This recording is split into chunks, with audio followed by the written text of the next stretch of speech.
Most people want to feel alive. That's why they're here. You give meaning to everything you see, and the meaning that you give should be aligned with your divine direction. And so my thoughts about my purpose are my purpose, and I use every single day individually to be purposeful or intentional about my thoughts, my words, my actions, my beliefs, and my feelings. In my journey, though, that had to be learned. Welcome to the InPowered Life Podcast, a space dedicated to spreading the message that you have the power within to create everything you seek. So if you're ready to enroll in a new kind of higher learning, the kind that leads to true personal freedom, then hang here with us.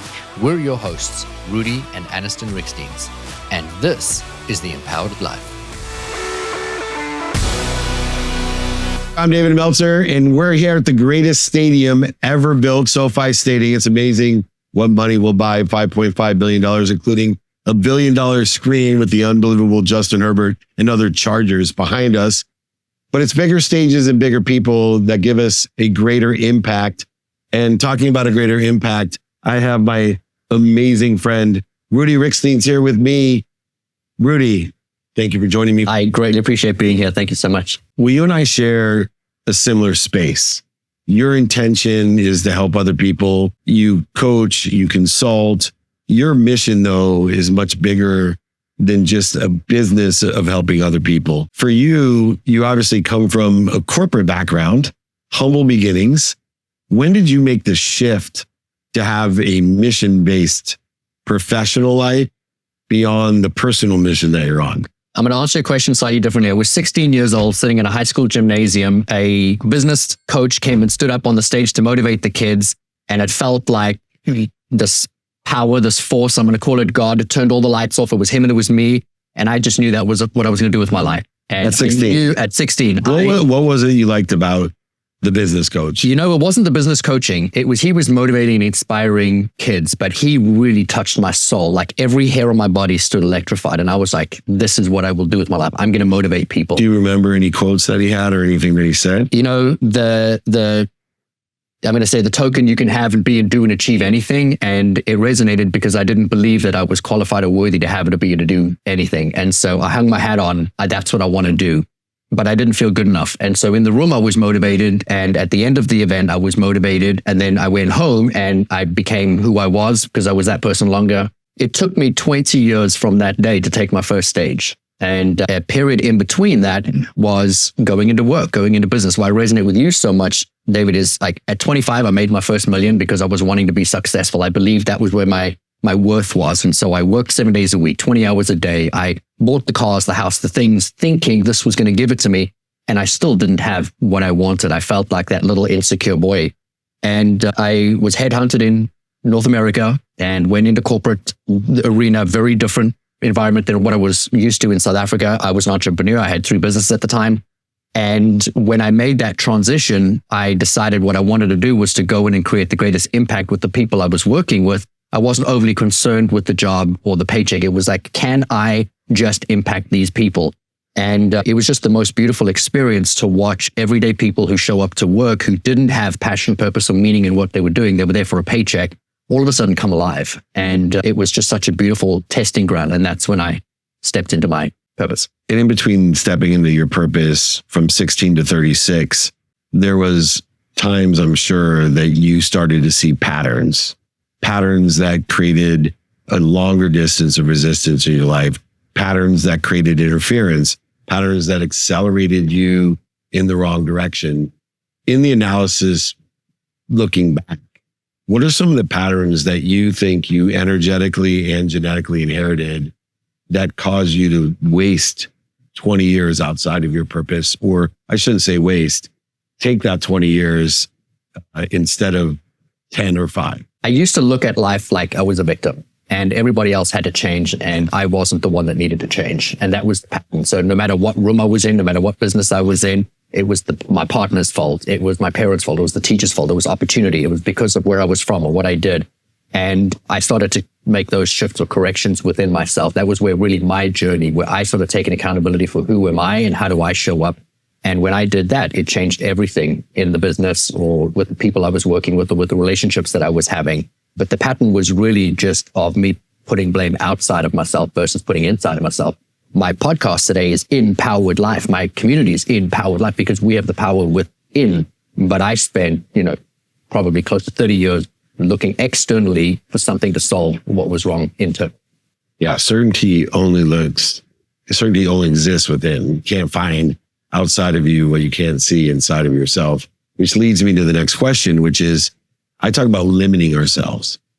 And you obviously had great capability to make $1 million by 25 and to be financially successful and to be committed to 7 days a week to financial success.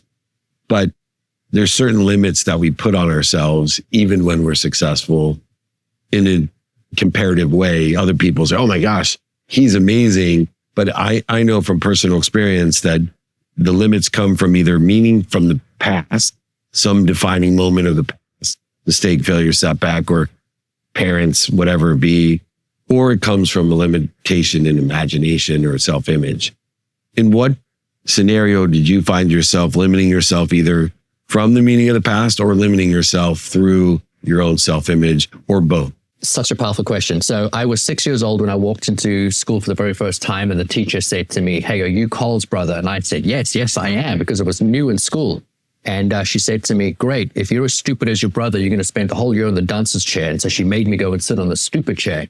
And she put a dunce's hat on my head that had the word dunce written on it. And so I identified as somebody that was stupid. And so my journey was really about filtering everything through my life of I'm too stupid to be here. I'm not good enough and I'm not worthy.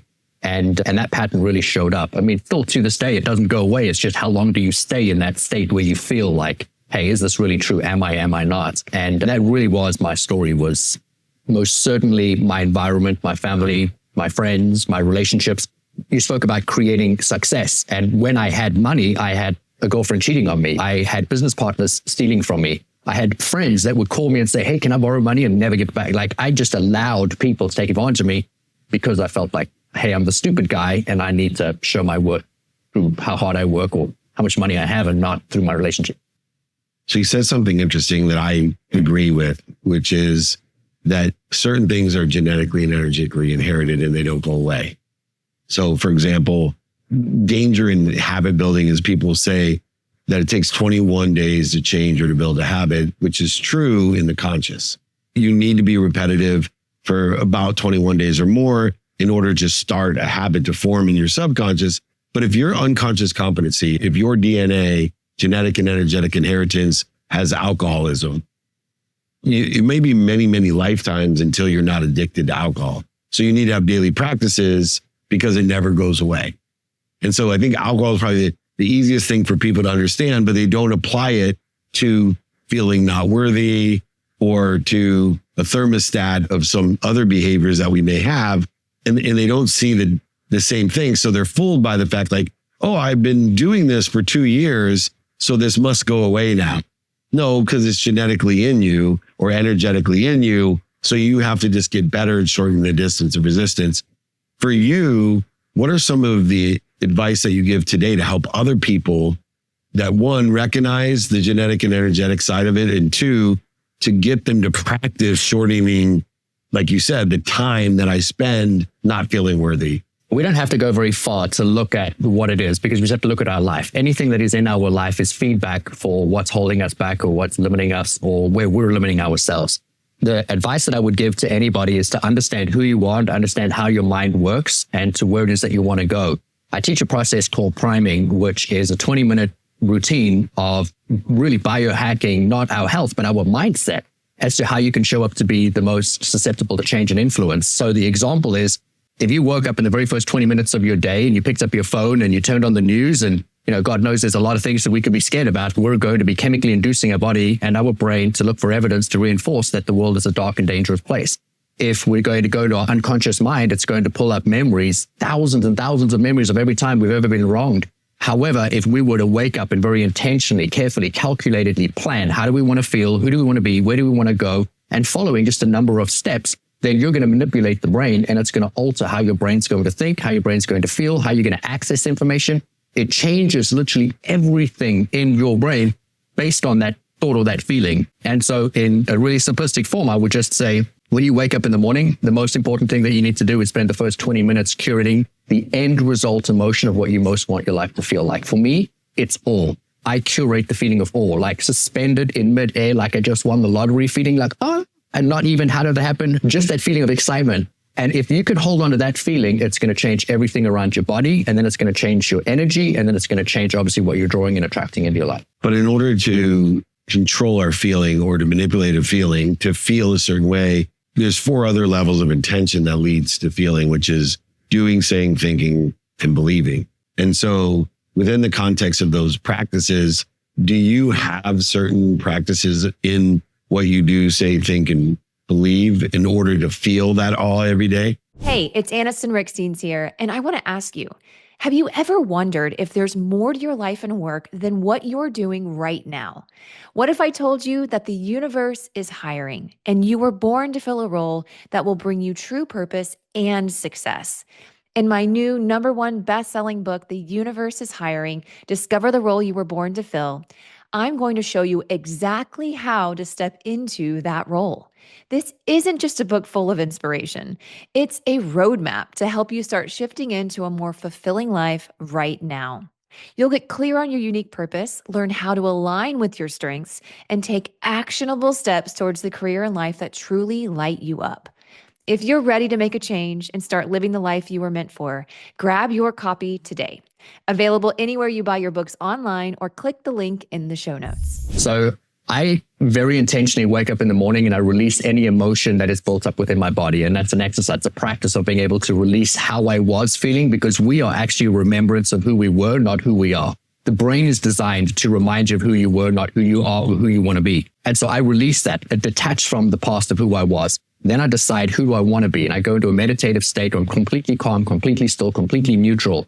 You are your most powerful in your neutral state, outside of influence, positive or negative. And then I forecast a dream, a goal, or a vision. Or who do I want to be today? How do I want this to go? I was up at 3 o'clock this morning. It's because I'm from the East Coast and we're obviously in LA. And so 3 a.m., I was sitting on a couch for over an hour and I meditated just about how do I want to feel at the end of this interview? How do I want to feel when I leave today, when I fly home tomorrow? Who do I want to be? What kind of parent do I want to be? And then I curate that emotional state. When I come out of that meditative state, and I do it for an hour, you don't have to, then you have to do an action. You've got to take that, what you've curated, and put it into the physical world. And that would be through affirmations, through gratitude, through writing out statements. You know, we can hear and understand I am are the 2 most powerful words in the English language. But for you to write I am and then reinforce I am a great dad, I am a loving husband, whatever those things are that you've curated, and hold a feeling to them, it's changing your physiological state. I talk about there's 3 bodies: mental body, physical body, energetic body. And most people are aware of their thoughts, they're aware of their body. But what we're not aware of is what is the energy that is around us and what is it bidding on our behalf. Not only is it drawing and attracting experience to you, but it's speaking on your behalf. 90% of communication is nonverbal. And anyone that's coming into your space, they're feeling, how were you feeling last? And they're responding to you based on how you were feeling last. If you're nervous, anxious, scared, or worried, people are going to respond to you that day. They're going to say, wow, I really don't trust that guy. I don't like that guy. That's not true. They just felt your energy and there was an incongruence between what you felt and what they wanted from you in that moment. Yeah. Others are mirrors of ourselves. And we see that. One of the interesting things about that is it's very easy to tell people theoretically, feel this way, do this, etc. But then we have circumstances of the day. So one of the areas that I'm studying and working on is the reconciliation between the human experience, which is the common denominator dictated by 24 hours a day, and the circumstances that exist within that 24 hours. And then how do I reconcile that with this infinite, divine, powerful journey that I'm on? And so for you, a lot of what you're talking about is very divine in its nature. It's very theoretical, and I do the same practices, but I have a difficult time myself in teaching others. Okay, but you have a mortgage, you have a flat tire, you have circumstances in the day, and all that stuff you did in the morning for an hour, feeling what I'm going to become. You know, I am happy, I am healthy, I am wealthy, I am worthy. You know, there's a lot of shit that's going to interfere with it. That's the reality of the day. how do you reconcile the circumstances of each day with this divine approach, this infinite approach that you take every day? I love your question, because everything that you have in your day, if you were intentionally, carefully, calculatedly, I'm using those words very intentionally too, planning who do you want to be and how do you want to feel. When you have a flat tire, when a bird poops in your shoulder, when you get a no at the end of a call, that's actually... You're just describing my day. That's actually the answer to what you created in the morning. And we think it's not. And that is, so like, I'll give you an example. Say that again, because I want people to think about what you just said. So when you curate who you want to be and how you want to feel, and then when you met with your day and you meet resistance, the resistance isn't resistance. It's the answer to what you were wanting. When that person doesn't take your call or the client fires you, it's because it's saving you from the thing. If I'm like, I want abundance, and then I get fired by my boss and I got to go look for a job, what I'm going to do is going to bring me the abundance. But now we say, I can't believe I've been fired. It's always the answer. Your life is feedback, but the answer to what you're asking is in your evidence of what's in your life. The problem is we don't know or understand the evidence correctly. We interpret it incorrectly. Yeah. Correct. And so, and that, I think one of the advantages I have to have such a impactful loss of losing so much is that it was very apparent that there's no way on earth somebody would think that losing everything would protect, promote, perfect. I had gone 2 years of these practices and manifested my greatest fear, which ended up being the greatest promotion in my life. But at the time, there's no way logically I could interpret it as saying, oh, this is fantastic. My mom has to move out of her house. I have to move out of my house. I have no money. This is fantastic. My wife's pregnant with my fourth kid. Whoa, this is amazing. This is exactly what I was the last 2 years practicing for. But 17, 18 now years later, yes, it's exactly what I was asking for. How can we take these detours that are incomprehensible to understand or know at the time that they're happening, like a flat tire, the poop on the shoulder, losing money, not getting the deal, not getting into the school you want to get into, partners screwing you out of whatever they screwed you out of. How can we interpret it as protection, promotion, love, and perfection closer to the time of the outcome without any revelation? I can move from any emotional state inside of around about 20 to 30 seconds. So very quickly, I can get back to neutral. But it's because I understand and identify, I know what it feels like to be neutral. Every morning when I release my emotional state, I now know how to get back there. If you don't know how to get back there, how are you going to find it when you've lost your way? So that's the most important thing. If you don't know who you are, no one's going to know who you are. And so I would say that's the most important thing. Then don't do what I'm about to say next. I tattooed let go and trust on my arms because we have an idea of what we want, but we have to trust in a power that's so much greater than us. And my wife said to me, why do you want to tattoo both your forearms? You don't even like tattoos. And I said, because I need to remember in the moment, I have to trust in God. And I have to let go of what I believe is best for me because there's a power greater than me that's working through me and to me. Define it as you want, but it is essential. I can't think of any other way. And, you know, I have best option faith. And I put it out there to anyone. Just tell me something better to believe in than something bigger than me that loves me more than my mom, because I'll believe in it. And I'll even use the name that you give it. But I haven't found anyone that's come to me and said, when shit happens, if you have faith, then you're now actually manifesting in further what you want instead of what you don't want, what's missing, what you don't have. And Rudi, you help so many people to do just that, to find what they want and what to become by utilizing the lessons of the past and the practices in the present in order to be who we want to become in the future. On the InPowered Life podcast, we love to talk about how your life is preparing you for who you get to become. I look at your life, I look at your journey. For anybody who has yet to meet you, can just Google you to hear the story of your father abandons you at 5 years old. You determine that you want to grow a tremendous amount of wealth to reinforce your wealth, your well-being, your worthiness. Then you build an unbelievable empire and ultimately lose $100 million and have to start your life all over again. If everything is preparing you for the person that you get to become, I would love for you to tell us a little bit about your journey, how you got here through the lens of everything is always preparing you for who you get to be. And what I really want to know is, what do you believe is your life's purpose? Let me start with my life's purpose. I don't know my purpose, and they feel lonely and alienated and lost and stupid and separate. And what I realized is this Viktor Frankl wrote a book, Man's Search for Meaning.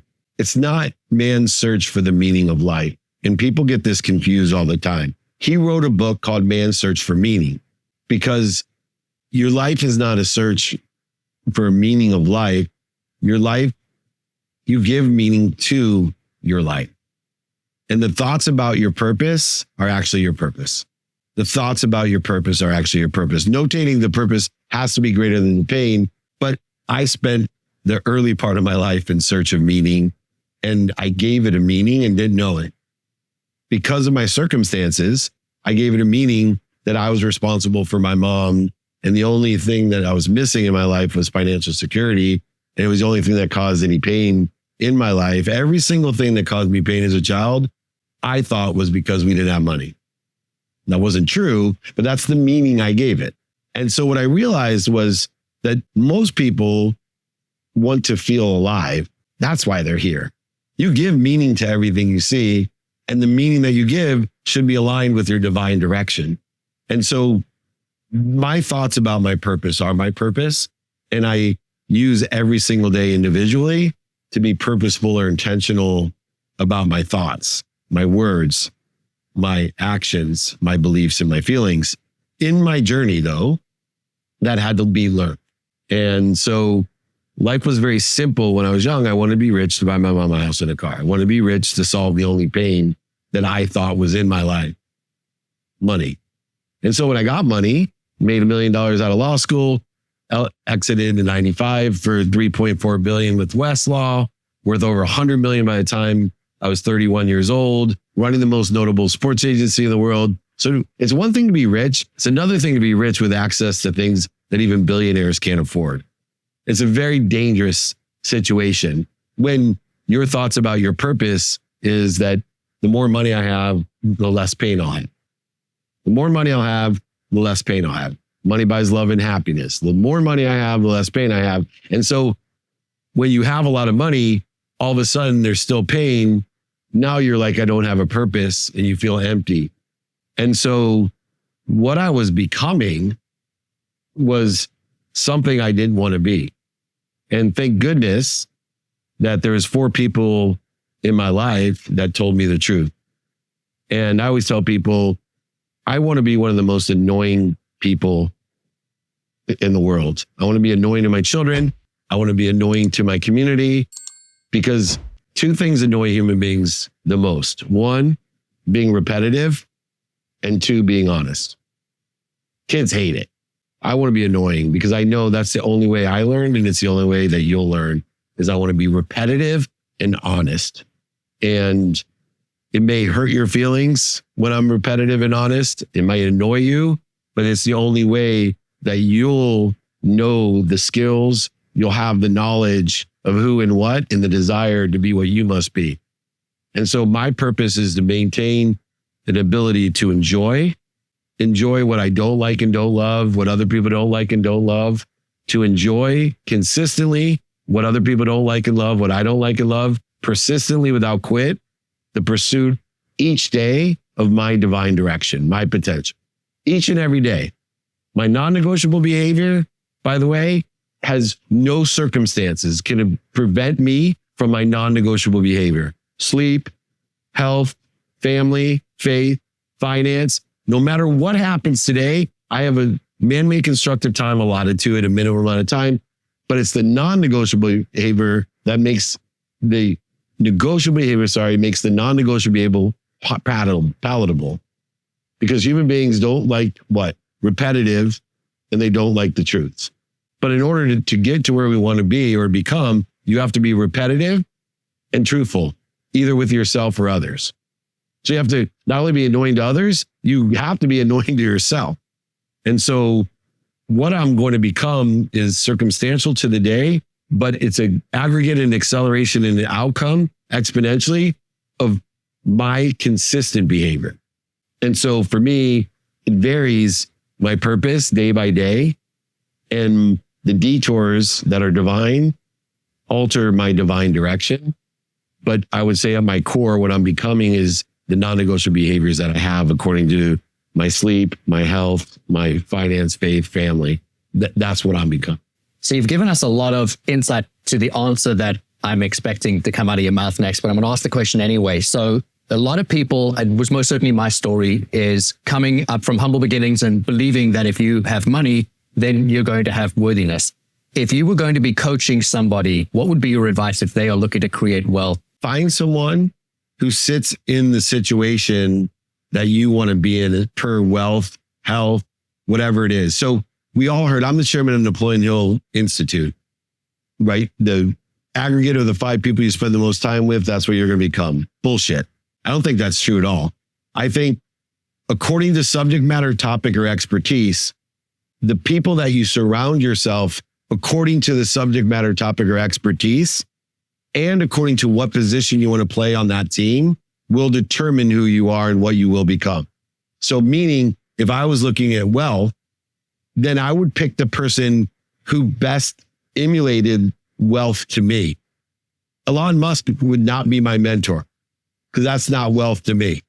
And so I would have, whether you're 5, 15, 25, 35, 45, 55, 65, I'd ask, as far as wealth goes, that subject matter, who is it that best emulates who you want to be? And then let's go ask that person for directions. Let's go ask that person for directions. The fastest way to get to where you want to be is 1, go find that person and ask them for directions. Know on that team of wealth what position you want to play, right? That's why I teammate with Hannah. She plays a different position in wealth in my life. Marshall plays a different position. Jeremy plays a different position in wealth. And so sometimes I want to be the team owner on the subject matter. Sometimes I want to be the guard, the forward, the center, the water boy. You know, it doesn't matter. I want to know what, but you can't just say, oh, the 5 people I spend the most time with, that's going to be that's not true. Because I hope you're spending the most time. What if you have 4 kids? That's going to be your aggregate of your wealth. I spend more time with my kids. That's what I want. I have 4 kids. I don't want to aggregate my wealth on what they make. I want to hang out with people like Hannah and Marshall and Jeremy and learn and be a teammate with them. And so for me, the second thing though to add, especially if they're young, something that took me a little bit longer. So it's not only finding someone in a situation that I want to be in according to subject matter, topic, or expertise, but also find someone that you can help get to where they want to be according to subject matter, topic, or expertise. When I had an expert on isolation and depression about social media, and we were talking about how to meet someone where they're at. And I said, she said, unfortunately, a lot of 19-year-old life coaches out there giving advice like, hey, look at the glass half full. That'll solve depression. It's crazy. You meet someone where they're at, and one of the best ways that you can get someone started in the healing process is to have them help heal someone else. Like if you're unemployed, I always say, go volunteer. Napoleon Hill has a philosophy he calls volunteering. Go find someone and say, hey, I'll work for free and prove myself. I don't even think you have to do that. I think if you just go volunteer and put yourself in a position to help others, opportunities, options, and touches of favor will slam you in the face. So that's the advice I would give to all ages. Find someone in a situation and be someone in that situation for someone else. So I'm going to ask a selfish question, because you're somebody that has achieved tremendous success. 25, you became a millionaire. Then 31, you made over $120 million. Then you lost the money. Then you regrouped and had to rebuild. So you have a tremendous amount of just knowledge. You call it, dummy tax. Yeah. And I would love to know that if you were going to hang your hat on one thing that you could teach, if you could be known for, one concept, one idea through what has been your life journey, what would that one thing be? Kindness. It's just inclusive and kindness. You have to be grateful, forgiving, accountable, and inspired. And those 4 values will lead you to great success. You give me any reaction to fear that you have, any interference that you have between where you want to be and where you are today, kindness will put you there. And it's difficult to be kind when someone attacks you, when someone cheats you, steal from you, oversell, manipulate you. It's really hard to be kind. But think about the word kind, what it encompasses. It's much more than just gratitude. It's much more than forgiveness, accountability, and inspiration. It's the whole caboodle. So for me, if I would, leave a legacy, I would love people to say, oh yeah, remember David Meltzer? He was just a super kind person. That would, just chokes me up thinking about being able to leave that legacy. What is something that is like your next cut or the thing that you're dealing with right now? And before you answer the question, I want to set the stage. You know, I look at your life. How many people come back from losing that amount of money? How many people come back from the changes that you've had in your career? And you really have pivoted more than most. My question really is, if you've reached the level that you're at today, you're always attaining another level. So what is something that's coming up for you that you have to work through? Professionally, I don't feel anything other than behaviors create the opportunities and options and the prioritization. I feel very settled that I have more than enough opportunity. It'll just be choices to make. It's personally that I feel because there's so many people. The first time in history that Shakespeare is right, the whole world is my stage. And there becomes a great force of so many people. And to stay true to myself, to help so many people, I have to consistently have buckets to be able to help as many people as I want to help. Now, my mission is to empower over 1 billion people, but I have to find 1,000 people like you, Rudi. And so for me, what would create a greater challenge is it doubles. And so having mentors like Gary Vaynerchuk, when I'm like, okay, here's my community today. What happens when it doubles again? It's like the earth. You think we're okay on earth because 50% of the resource, 50% of the resources are taken today. But what if the earth's population doubles every 20 years? Well, now 20 years from now, the whole earth, all the resources are taken, but then it's just 20 more. You need 2 earths. I'm in a position right now where I need 2 earths. And so it's a great challenge to not be hypocritical, to live up to my own personal mission when this earth doubles. And for me, it's not just every 20 years. I believe it accelerates. So the doubling goes, let's say the first year is this much, then it goes to 11 months to double, then 10 months to double, then 9 months. This is great for business, but I'm on a mission, not a commission-based journey. The commissions follow me. And so my greatest challenge is I look at my community today and the curated community I have, and I'm like, what happens when this doubles faster than it doubled last time? Because it's going to happen. And the last thing I want people to do is say, hey, you didn't get back to me, or you weren't the person you said you were. I'll give you an example because this is personal. And I'll get choked up. I push myself really hard. I'm constantly on the anxiety learning zone level. And I was flying everywhere, doing everything. And I had hit exhaustion when I got home at Friday night. It was like 11 at night. And it had been, Nick likes to say, man, we did that was a hell of a month this week. It was a hell of a month. So then I woke up my normal 4 a.m., worked out, meditated, did everything I did. And my wife wanted me to go play tennis and 9:30 in the morning. And I was so exhausted and I did eat and I was like a 5-year-old on the tennis court. And then we're playing doubles with my 2 closest friends. And like, I'm the Bickersons. I rarely ever argue with my wife. I was like the Bickersons playing.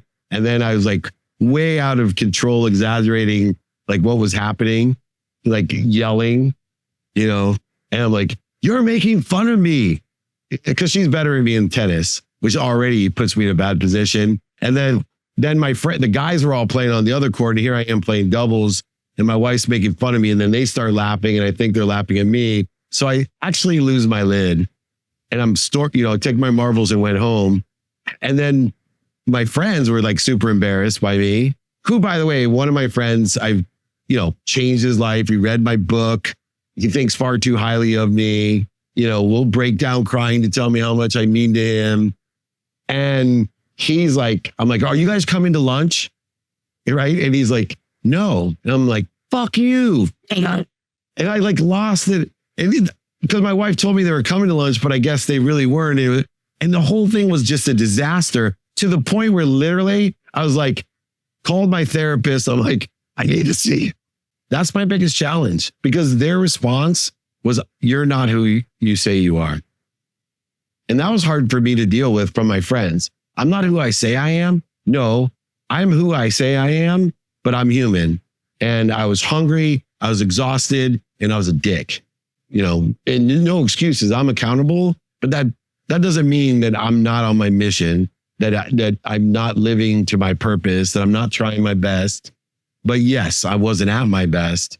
And so imagine your world doubles really quickly. And there's now a whole bunch of people saying, which is my biggest challenge, you're not who you say you are, because I just have not enough systems to do what I want to do. I have the right intention, but I can't execute on my intention. So I end up having people saying, oh, that guy's not who he wasn't there for me. He didn't answer the email like he said, or he didn't send me the book. You do more than anyone I know. Even on my ride over here, you were in a car doing it live. And my question to you is, how do you prioritize your wife? I know she's extremely important to you. Julie's amazing. She's also fierce. And so I'm sure she has a lot of opinions about how active you are. Yeah. But you also have a beautiful family. So how do you juggle it all? That comes into the non-negotiable. I am telling you, the smartest thing that I do is I give my wife a minimum of 30 minutes a day. I give my 14-year-old son a minimum of 30 minutes a day.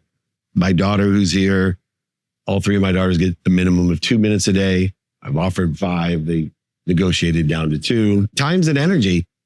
2 minutes a day is worth 2 hours on a Saturday in any activity, if you do it intentionally every day without missing. And so what changed my marriage is 2 things. Dedicating a non-negotiable 30 minutes minimum to these things every day, and then looking for what I want in my wife, not what I don't want. It's such like you give meaning to everything you see. The shit that used to, because I'm OCD, obviously, that used to drive me crazy about her, I don't look for that, and I give it a different meaning. You learn to what? If you learn to love what you don't love or don't like, learn to love what other people don't love or don't like, and you do it every day, persistently, without quit, in the pursuit of where you want to be or what you want to become or what you want them to become, life will tell you all its secrets. It'll give you the cheat codes. It'll make it easy, take away the dis-easy. So instead of coming home and looking for what I didn't want because the shoes were on the staircase, I started looking for what I did want. And those 2 things changed my marriage, and it will work in any relationship. Beautiful. Thank you. Thank you, buddy. That was awesome. If you enjoyed this episode, please subscribe so you don't miss out on future content. And we would love your support in leaving us a review wherever you listen to your podcasts. Make sure to check the show notes for more information on how you can find us online and on Instagram. Now go create an amazing day for yourself, and we'll see you again soon.